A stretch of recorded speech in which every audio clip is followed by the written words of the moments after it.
Hey guys, welcome back. I was telling you about Goblin House. This is Goblin House summary and our investigations into the Goblin House part 2. The Mirror. I was walking down the hallway with Hank and Melanie, investigators there. We were discussing what I was thinking it was that was tormenting this family. When I passed this huge mirror, huge, that was in a silver frame, or heavily ornate silver frame, and I stopped mid-step. I felt like I was being watched. Something was watching me.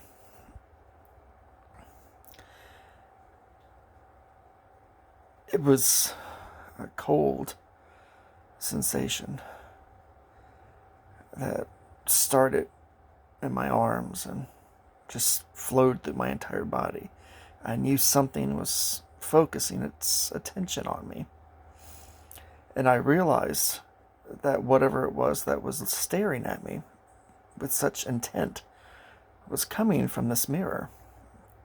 And I looked at the grandmother who was with us at the time, and I asked her how long that mirror had been in the house, how long they'd owned it. She said that mirror had been hanging on that wall since before the Civil War.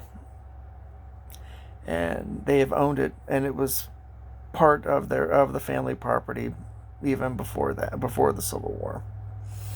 And it had been on that location ever since then.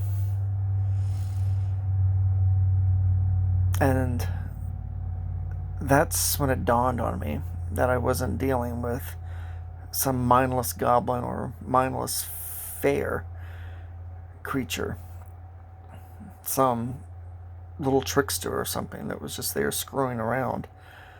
I started to suspect it was something a lot nastier, a lot more intelligent, a lot more malevolent.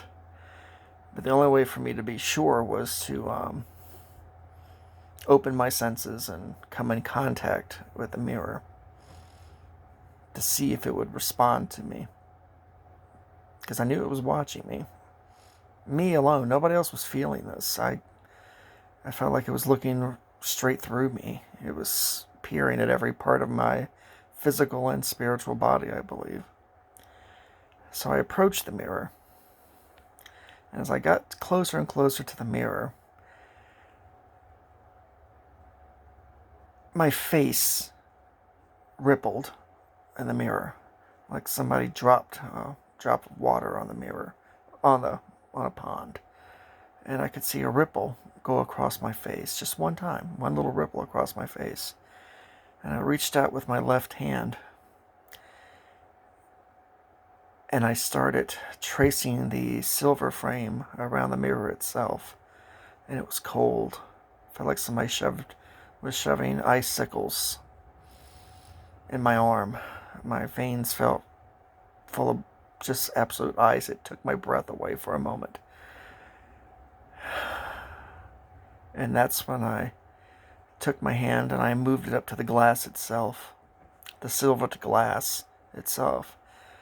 And as soon as my hand made contact with that glass, I felt such dark, cold malevolence.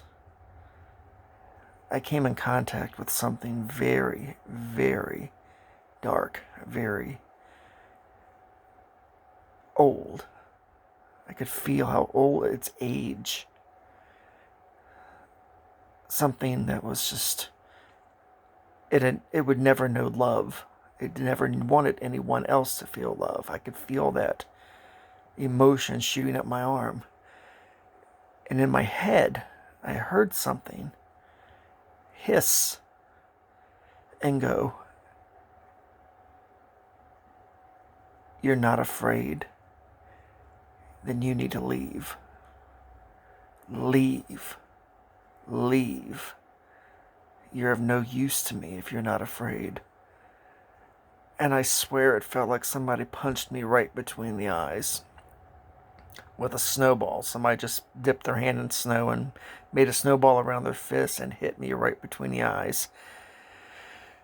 And I fell flat on my ass.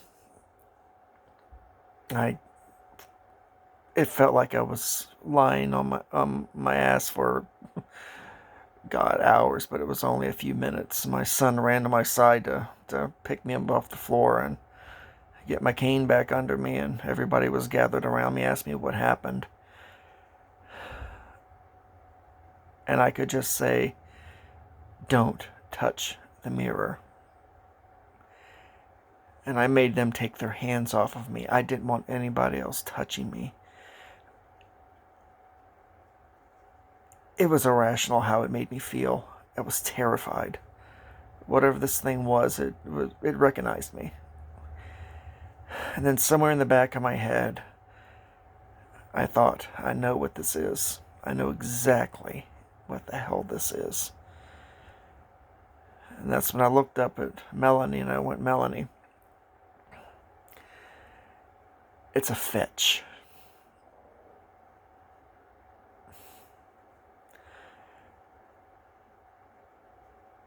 And my son, who has studied some of the books and some of the lore that I've collected, he just stopped and looked at me and he said, how can that be? A fetch? And I just looked at him and said, it was a fetch. It's a fetch. It's a lot worse than what everybody suspects. It's a flippin' fetch.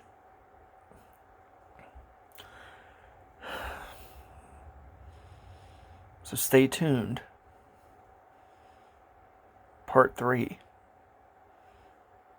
I'll tell you what a fetch is and why that mirror is so important to it.